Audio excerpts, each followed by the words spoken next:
Tributes are pouring in from all over the country for the legendary Dolly Parton after her death was announced yesterday. So right now you're looking at memorials in both Tennessee, where Dolly was born, and in Hollywood, where fans have placed flowers on her Walk of Fame star.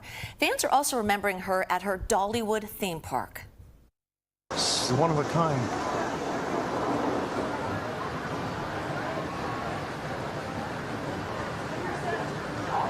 You know, for us being a gay couple and married and that, you know, she's like everybody can just be who you want to be, love who you want to love, and be okay with it. She's the reason why we do what we do every day, why most of us go out of our way to check on people and check on our elderly and all that. Like, she set the example that we should be following.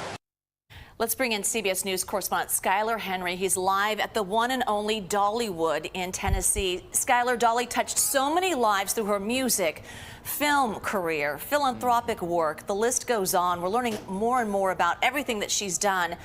But also, do we have any more information about the cancer that she faced or any funeral arrangements?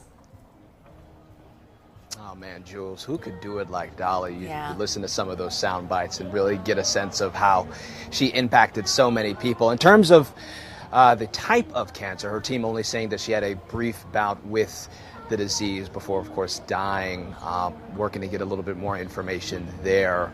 According to Dolly's wishes, she says that she wants a small, private memorial service with immediate family that'll be held in Nashville. She'll ultimately be buried at a mausoleum at Woodlawn Memorial Park in Nashville. She'll be buried alongside her husband, Carl Dean, who died last year.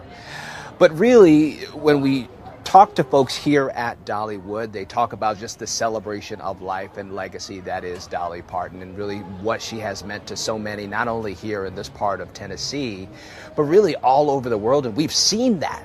You know, we've seen, obviously, musicians pay their respects and talk about what it was like to come into contact with Dolly Parton. We've seen the Royal Band out at Buckingham Palace played 9 to 5 in tribute of Dolly Parton. Even NASA coming out to show their respects, to talk about what it is that she represented for so many people in and around the country and the world. And so I think that sentiment is really what we have felt since we've been out here. We have spoken with staff, some of whom say it's a bit melancholy, but they also say that the show must go on. And so the park is open here today. Thousands are in attendance here, some grieving, others happy, others in tears, others simply saying that they wanted to be here to show their support for the global icon.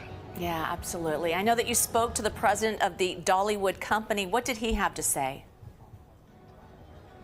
Yeah, so he has been in that position for the better part of 6 years, close to 7, and worked closely alongside Dolly on a range of issues, and a range of expansions here at the park as well.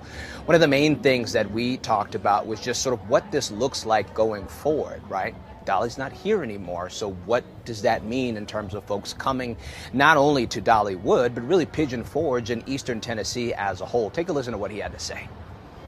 She's so inspiring.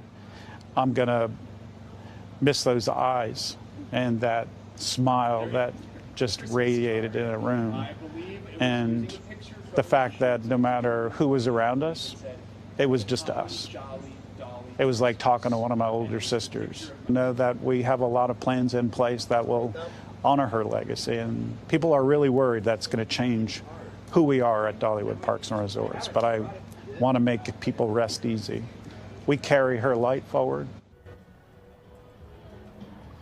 And really all around the park, you can see certain signage that has changed in the last 24 hours. One of them showing pictures of Dolly saying that I will always love you, of course referencing her classic song.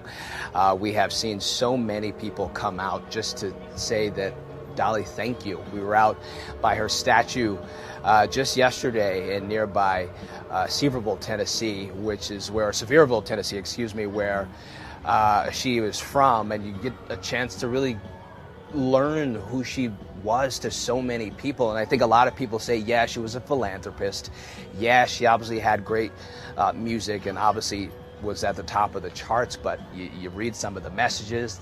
Dolly gave people her first job.